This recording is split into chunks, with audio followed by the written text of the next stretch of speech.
दी growth classes के YouTube channel पर आपका स्वागत है। लास्ट क्लासेस में हमने डिस्कस किया था सॉल्ट पेपर्स के बारे में। यूनिट सेकंड हमारी चल रही थी, आज हम स्टार्ट कर रहे हैं यूनिट थर्ड। यूनिट सेकंड के ऑलमोस्ट हमने सारे क्वेश्चंस कर लिए हैं। 2018 से लेकर के 2018 की क्लासेस नहीं हुई है, लेकिन जो 2018 की जो क्वेश्चन है वो ऑलरेडी हम डिस्कस कर चुके हैं, क्योंकि वही क्वेश्चंस जो है वो बार बार रिपीट होकर आ रखे हैं। तो 18 के जितने भी क्वेश्चन हैं उनको हमने अलग से डिस्कस नहीं किया है, लेकिन जब हमने 19 एंड 21, 22 और 23 के हमने क्वेश्चंस किए, उनके अंदर 18 के क्वेश्चंस भी आ चुके हैं। ठीक है, आज हम स्टार्ट करेंगे यूनिट थर्ड के सॉल्ट पेपर के बारे में। क्वेश्चन है 2018 का और इसकी जो मार्किंग है वो है 8 मार्क्स की, यानी 8 मार्क्स का एक क्वेश्चन आ रखा है आप लोगों के BSc BEd part first and BSc first year की हम यहाँ बात कर रहे हैं।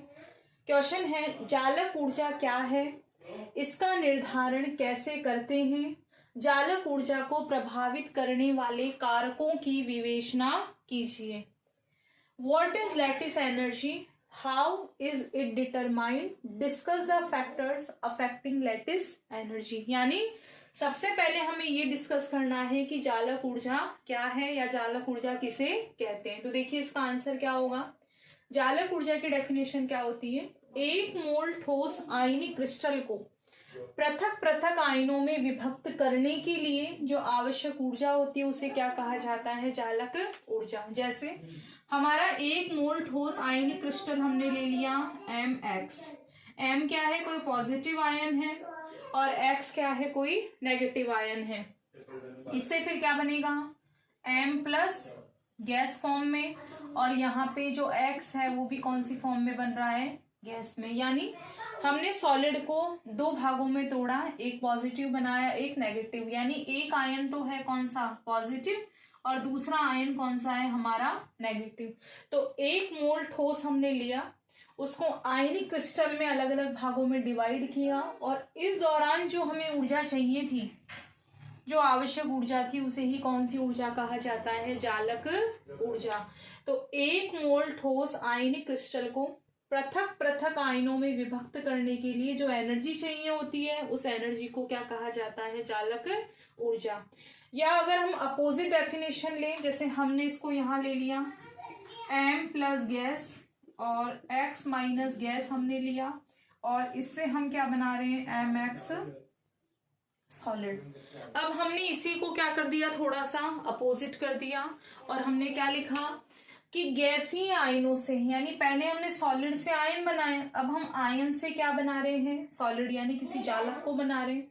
तो गैसीय आयनों से एक मोल ठोस आयनिक क्रिस्टल के में मुक्त हुई ऊर्जा को भी क्या कहते हैं, जालक ऊर्जा। ठीक है, यानी जब ठोस से आयन बनते हैं तो ऊर्जा अवशोषित होती है, जब आयन से ठोस बन रहा है तो ऊर्जा क्या हो रही है, मुक्त हो रही है। तो इसमें अवशोषित हो रही है तो इसके अपोजिट में क्या हो जाएगी, मुक्त हो जाएगी। तो यानी दो डेफिनेशन हमारी इसकी हो सकती है कि सॉलिड से जब आयन बनता है तो जो एनर्जी चाहिए होती है उसे कौन सी एनर्जी कहते हैं, जालक ऊर्जा, यानी कि लैटिस एनर्जी। और जब आयनों से हम सॉलिड बना रहे हैं तो एनर्जी रिलीज होगी, उस एनर्जी रिलीज होगी उसको भी हम क्या कहते हैं, लैटिस एनर्जी। ठीक है, तो हमारा एक मोल ठोस आयनिक क्रिस्टल था, इससे एक एक मोल गैसीय आयन बने, इस दौरान जो एनर्जी है वो कौन सी एनर्जी होती है, लैटिस एनर्जी। इसमें एब्जॉर्ब हो रही है, और जस्ट इसका अपोजिट हम करें तो उसमें क्या हो जाएगी, निकल जाएगी। ठीक है, तो वो निकलने वाली किस में लिख देंगे, हम यहाँ पर माइनस में लिख देंगे। ठीक है, इसके बाद हम बात करें, हमारा नेक्स्ट इसी के अंदर क्वेश्चन है कि जालक ऊर्जा का निर्धारण कैसे करते हैं, हाउ इज इट डिटरमाइंड। तो देखिए इसके अंदर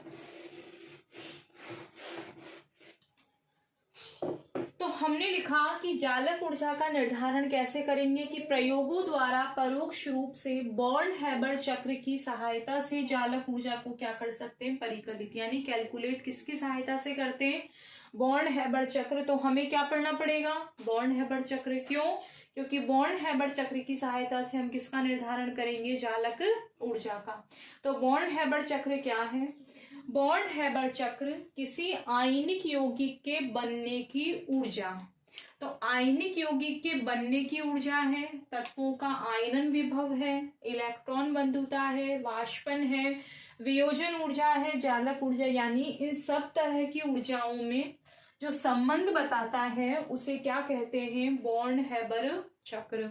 तो यानी कि बॉर्न हैबर चक्र हमें आयनिक यौगिक के बनने की ऊर्जा, यानी कौन सी ऊर्जा से वो बन रहा है, उसका आयनन विभव कैसा है, उसकी इलेक्ट्रॉन बंधुता कैसी है, इन सब में जो रिलेशन बताएगा वो क्या होता है, बॉर्न हैबर चक्र। ठीक है, इतना आप नोट कीजिए। इसके आगे का हम आगे देखते हैं।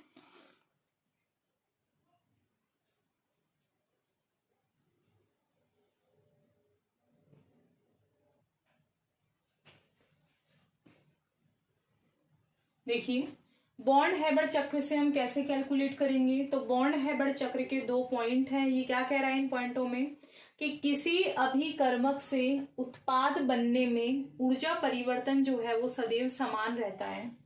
यहाँ हमारे अभिकर्मक यानी कि रिएक्टेंट जो कि क्रिया कर रहे हैं। तो क्रिया करने वाले कौन कौन है हमारे पास, सोडियम है सॉलिड, और हाफ Cl2 जो है वो किस फॉर्म में हमारे पास, गैसीय फॉर्म में। तो किसी अभिकर्मक से हम क्या बना रहे हैं, यहाँ पर उत्पाद बना रहे हैं, और हमारा उत्पाद क्या है यहाँ पर, NaCl यानी कि सोडियम क्लोराइड। तो किसी अभिकर्मक से जो उत्पाद बनता है उसमें ऊर्जा परिवर्तन जो है वो सदैव कैसा रहता है, समान रहता है। किस तरह से रहेगा वो हम अभी आगे देखेंगे। अभिक्रिया चाहे किसी भी पद के द्वारा संपन्न होती हो, इसका मतलब है हमने एक पद तो पूरा ये लिया, यानी यहां से स्टार्ट है और यहाँ पर एंड है। तो इस पूरे रास्ते में ये ऊष्माएं हैं, और एक जो दूसरा पथ है, जो दूसरा रास्ता है, उसमें ऊष्मा हमारी कौन सी है, -Q है। ठीक है, तो ये कह रहे हैं कि इसमें जितना भी परिवर्तन होगा वो वाली ऊर्जा, और इस पथ में ऊर्जा में जो परिवर्तन होगा वो, यानी इस ऊष्मा का मान और इन सभी ऊष्माओं का मान जो है वो एक दूसरे के क्या होगा, बराबर होगा। पूरे चक्रीय पथ में कुल ऊर्जा परिवर्तन सदैव कैसा होता है, शून्य। शून्य कैसे होगा, हमने कहा यहाँ जो ऊर्जा होगी वो, और इस पूरे पथ में जो ऊर्जा होगी उन दोनों की वैल्यू क्या होगी, बराबर होगी। जैसे फॉर एग्जांपल मान लो इस पूरी ऊष्मा का मान हमारे पास 100 है, और यहाँ पे भी पूरी जो यहाँ टोटल आ रहा है इसका, ये भी क्या है, 100 है। एक -100 आएगी हमारे पास, एक आएगी +100, दोनों एक दूसरे से कैंसिल आउट हो जाएंगे। तो पूरे चक्रीय पथ में कुल ऊर्जा परिवर्तन सदैव कैसा होता है, शून्य। उसको हम आगे कैलकुलेट भी करेंगे, अभी इसको हल्का सा हम समझ लेते हैं। ठीक है, फिर एग्जाम्पल से हम पूरा डिस्कस करेंगे कि इन पॉइंटों में ये क्या कहना चाह रहा है।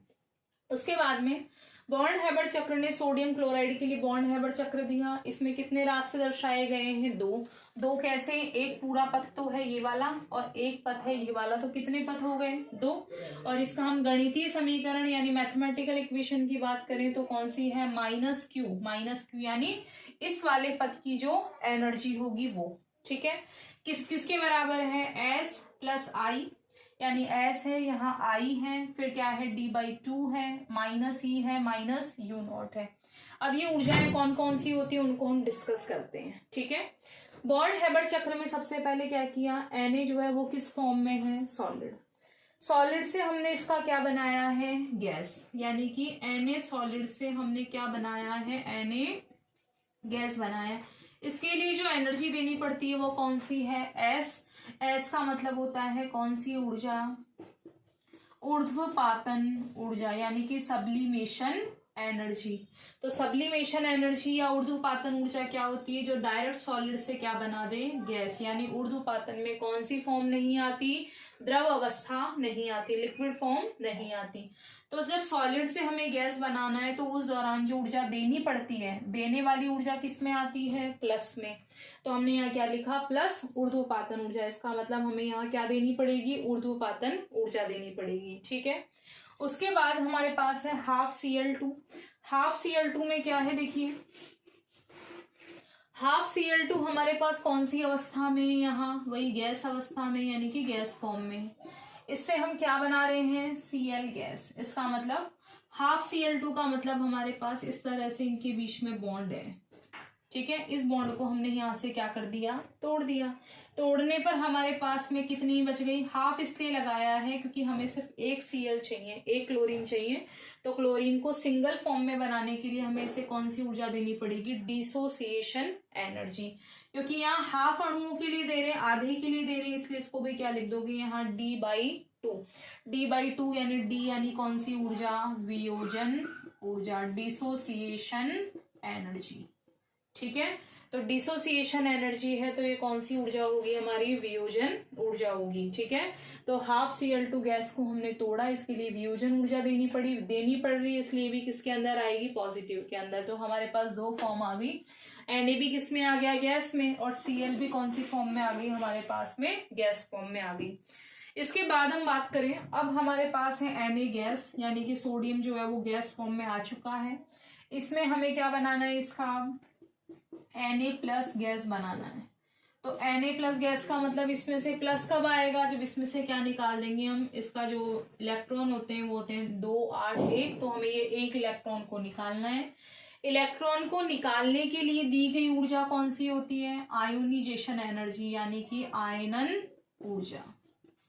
तो यानी सोडियम में से गैस फॉर्म में इलेक्ट्रॉन निकालने के लिए हमें जो ऊर्जा देनी पड़ेगी, यानी दे रहे हैं यहाँ पर, तो कौन सी ऊर्जा होगी, आयोनाइजेशन एनर्जी, यानी कि प्लस आई। ठीक है, तो हमारे पास Na गैस से किस में आ गया है, Na प्लस गैस में।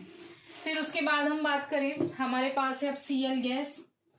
Cl गैस किस में चेंज हो रहा है, यहाँ पर Cl माइनस गैस में चेंज हो रहा है। इसके लिए जो ऊर्जा निकल रही है वो कौन सी ऊर्जा है, इलेक्ट्रॉन बंधुता, इलेक्ट्रॉन एफिनिटी। ठीक है, तो इलेक्ट्रॉन एफिनिटी क्या है, Cl का क्या होता है 2, 8, 7, इसमें हम एक इलेक्ट्रॉन और ऐड कर रहे हैं, तो इसमें कितने हो जाएंगे 8। तो एक इलेक्ट्रॉन जोड़ने के लिए जब क्लोरीन में एक इलेक्ट्रॉन जुड़ेगा तो उस दौरान जो एनर्जी रिलीज होगी वो रिलीज यानी मुक्त होगी। मुक्त होने के लिए क्या लगाएंगे हम, यहाँ पर माइनस का साइन लगाएंगे। ठीक है, तो यानी इलेक्ट्रॉन निकालने के लिए तो ऊर्जा देनी पड़ती है, लेकिन इलेक्ट्रॉन जोड़ने के लिए एनर्जी निकलती है, वो क्या है, इलेक्ट्रॉन बंधुता, इलेक्ट्रॉन एफिनिटी, और यहाँ किसका निशान आ जाएगा हमारे पास में, माइनस का। ठीक है, उसके बाद हम बात करें, अब हमारे पास यहाँ है Na प्लस गैस है और Cl माइनस गैस है, यानी हमारे पास दो फॉर्म आ चुकी है, Na प्लस गैस रूप में है और Cl माइनस भी किस रूप में है, गैस। अब हम यहाँ आयन हो गए, अभी थोड़ी देर पहले जब हमने जालक ऊर्जा की डेफिनेशन देखी थी तो उसमें हमने देखा था कि आयनों से जब किसी क्रिस्टल का निर्माण करते हैं तो Na solid, Na plus gas से Cl माइनस गैस से क्या बना, NaCl सॉलिड। इस दौरान जो ऊर्जा मुक्त होगी उसको कौन सी ऊर्जा कहेंगे, जालक ऊर्जा, लैटिस एनर्जी। और लैटिस एनर्जी को किससे प्रदर्शित करते हैं, U0 से। तो Na plus gas Cl minus gas से क्या बन गया हमारा, NaCl सॉलिड। तो एक तो पूरा ये वाला रास्ता हमने पढ़ लिया यहाँ तक का। ठीक है, और एक हमारा डायरेक्ट है ऊपर वाला, तो उस ऊपर वाले डायरेक्ट में क्या कर रखा है हमने कि Na सॉलिड है और हाफ Cl2 किस रूप में है, गैस। इससे डायरेक्ट क्या बन रहा है, NaCl सॉलिड, ऊपर वाले रास्ते की हम बात कर रहे हैं।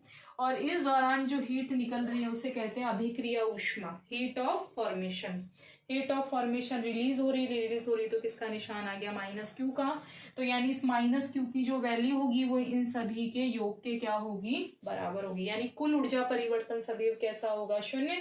यानी जितनी वैल्यू इसकी आएगी उतनी ही इन सभी का टोटल आएगी, और ये दोनों एक दूसरे के क्या है, बराबर है। यानी कुल ऊर्जा परिवर्तन सदैव क्या रहता है, 0। जब हमने बॉन्ड हेबर चक्र की डेफिनेशन लिखी थी तो उसमें हमने लिखा था कि बॉन्ड हेबर चक्र जो है वो अभिक्रिया की ऊष्मा, ऊर्ध्वपातन, वियोजन, आयनन, इन सभी के बीच में क्या बताता है, संबंध बताता है। तो इन सभी ऊर्जाओं के बीच में संबंध बताने वाले चक्र को क्या कहा जाता है, बॉन्ड हेबर चक्र। इतना आप नोट डाउन कीजिए।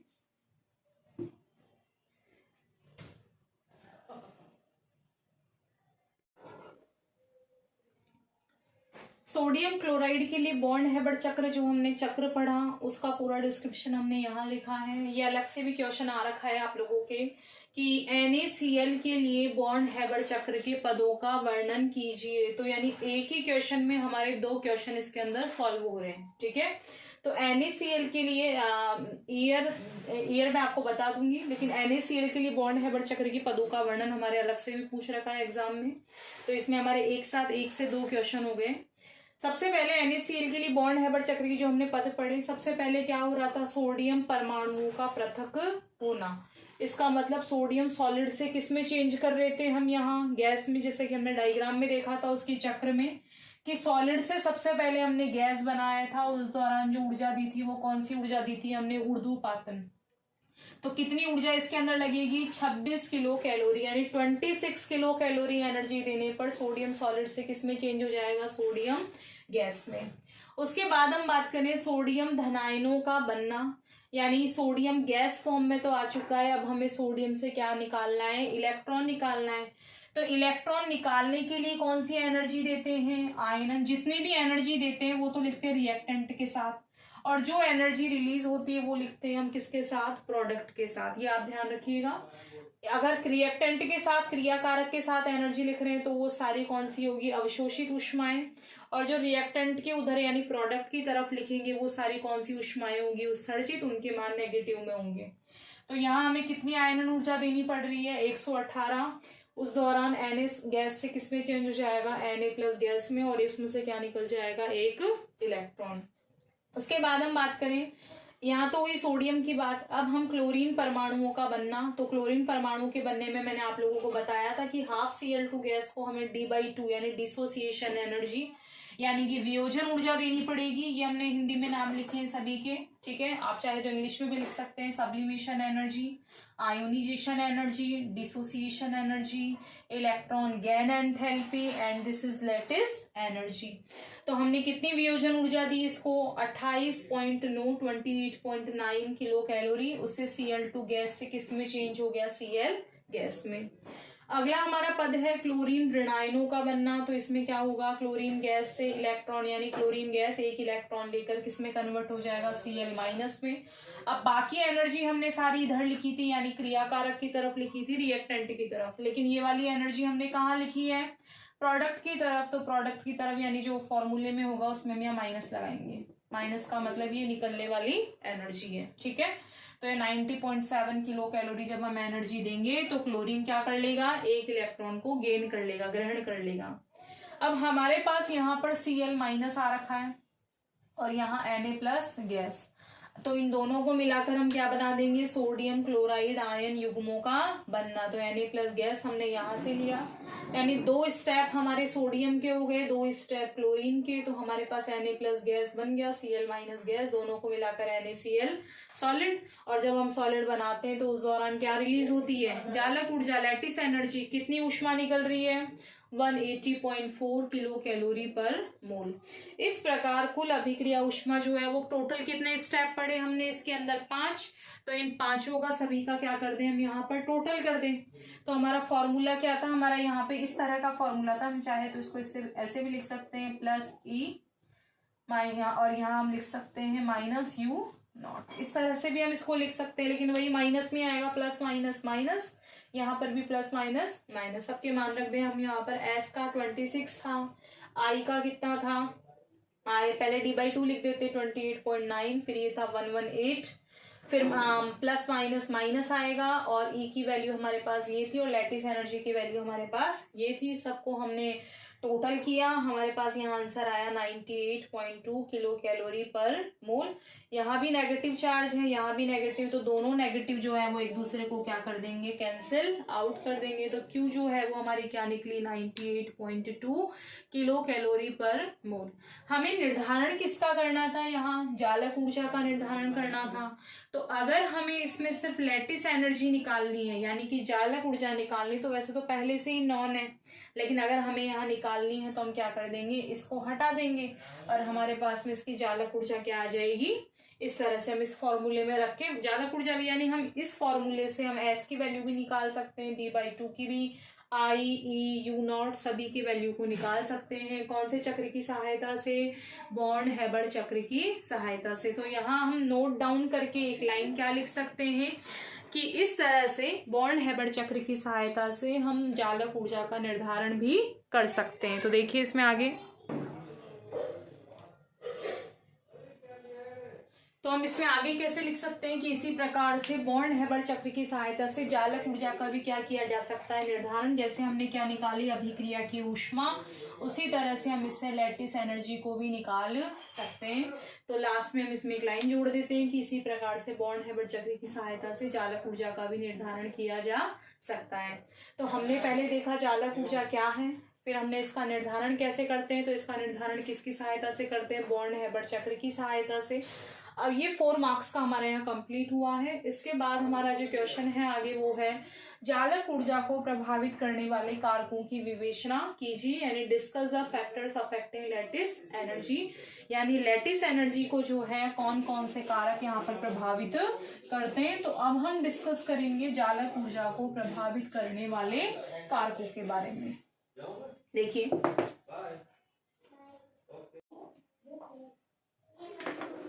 लास्ट हमारा इसी में था, जालक ऊर्जा को प्रभावित करने वाले कारकों की विवेचना कीजिए, यानी discuss the factors affecting lattice energy.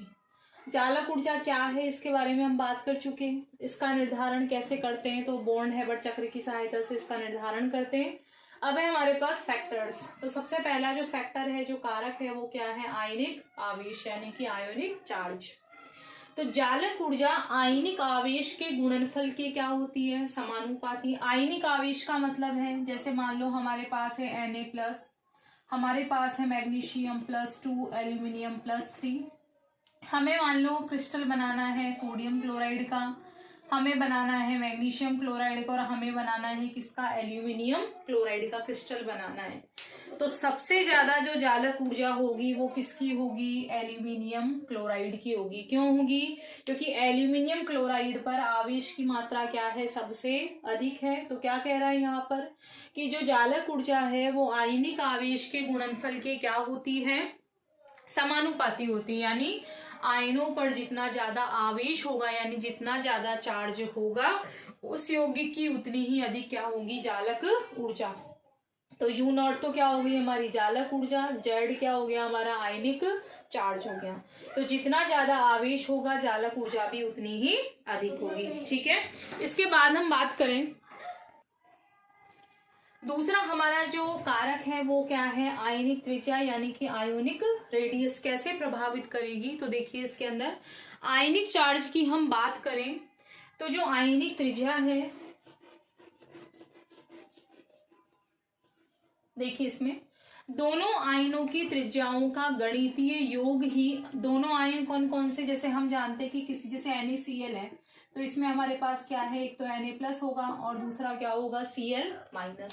तो कितने आयन हो गए, दोनों आयन। दोनों आयन की त्रिज्याएं ले ले और उनका जो गणितीय योग है वो किसकी, यानी इसकी त्रिज्या लें R1, इसकी त्रिज्या लें R2, और दोनों की त्रिज्याओं का जो गणितीय योग है वो किसके बराबर होता है, अंतर आयनिक दूरी के। और हमने लिखा कि जालक ऊर्जा जो है वो D के क्या है, विक्रमानुपाती है। इसका मतलब ये त्रिज्या यानी ये दूरी जितनी ज्यादा आएगी जालक ऊर्जा का मान उतना ही क्या होता जाएगा, कम।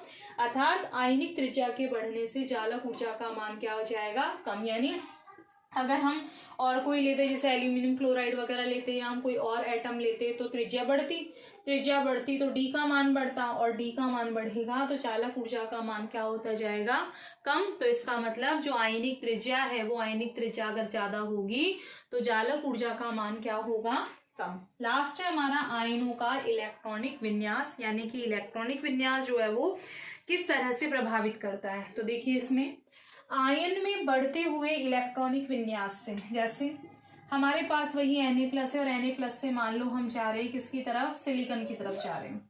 ठीक है, तो यानी आयन बढ़ रहा है तो साथ में उसका क्या बढ़ रहा है, इलेक्ट्रॉनिक विन्यास बढ़ रहा है, उससे N का मान भी बढ़ता जाएगा। यहाँ N क्या है, बॉन्ड एक्सपोनेंट है, जिसको हम ज्यादा डिटेल से यहाँ बात नहीं करेंगे, सिर्फ हम यहाँ लिखेंगे कि बॉन्ड जो एक्सपोनेंट है उसका मान क्या होता जाएगा, बढ़ता जाएगा, और N के बढ़ते हुए मान के साथ में जालक ऊर्जा का मान भी बढ़ता जाएगा। सिंपली अगर आप इसको याद रखना चाहो तो इस तरह से याद रख सकते हो कि इलेक्ट्रॉनिक विन्यास अगर बढ़ेगा तो जालक ऊर्जा का मान भी बढ़ेगा। सिंपली इसको, अगर इसमें N नहीं भी लिखना चाहें तो उससे कोई फर्क नहीं पड़ेगा।